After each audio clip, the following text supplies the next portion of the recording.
నమస్కారాలండి. చిన్నారి పిల్లలకి శుభాశీసులు. 77వ గణతంత్ర దినోత్సవం శుభాకాంక్షలు అండి అందరికీ. మనకి స్వాతంత్రం వచ్చిన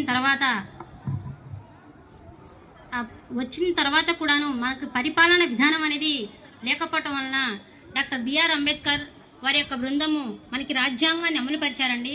అంటే ఏ విధంగా పరిపాలించుకోవాలి, మన ప్రభుత్వాన్ని మన దేశాన్ని ఏ విధంగా పరిపాలించాలనే విషయం పైన మనకి రాజ్యాంగం కల్పించిందండి. రాజ్యాంగంలో అనేక విషయాలు ఉన్నాయి. ముఖ్యంగా స్వేచ్ఛ, సమానత్వం అనే హక్కులు కల్పించబడ్డాయి. సమాజంలో కులము, మతము, భేదము అనే తేడాలు లేకుండా అందరికీ సమానమైన హక్కు ఏ విధంగా కల్పించాలి అనేది రాజ్యాంగంలో మనకు పొందుపరచబడి ఉంటుంది.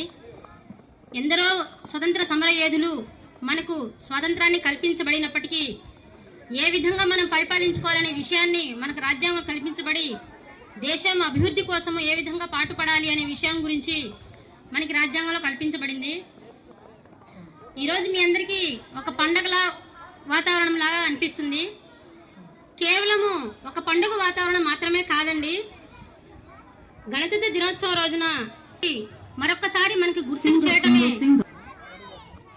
ఎందుకంటే నేటి బాలలే రేపటి పౌరులు. ప్రతి ఒక్కరు కూడాను భవిష్యత్తులో మనం ఏం చేయాలి, విద్యార్థి దశ నుండి మనం నీతి నిజాయితీగా ఉంటూ మన దేశ అభివృద్ధి కోసం మనం పాటుపడాలి అనే విషయాన్ని ప్రతి ఒక్కరు గుర్తుపెట్టుకోవాలని కోరుకుంటున్నానండి.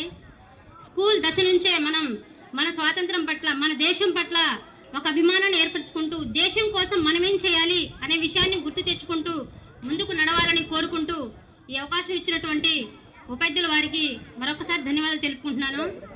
పిల్లలందరూ చాలా బాగా కార్యక్రమం చేశారండి. నాకు చాలా హ్యాపీగా ఉంది. ముందుగా నన్ను ఆహ్వానించినందుకు మేడం గారికి ధన్యవాదాలు. ఎందుకంటే ఈ స్కూల్లోనే నేను చదువుకున్నానండి 10th వరకు కూడాను. ఈ స్కూల్కే మళ్ళీ ఈ విధంగా ఒక ఎంపీపీగా రావటం నాకు చాలా ఆనందంగా ఉంది.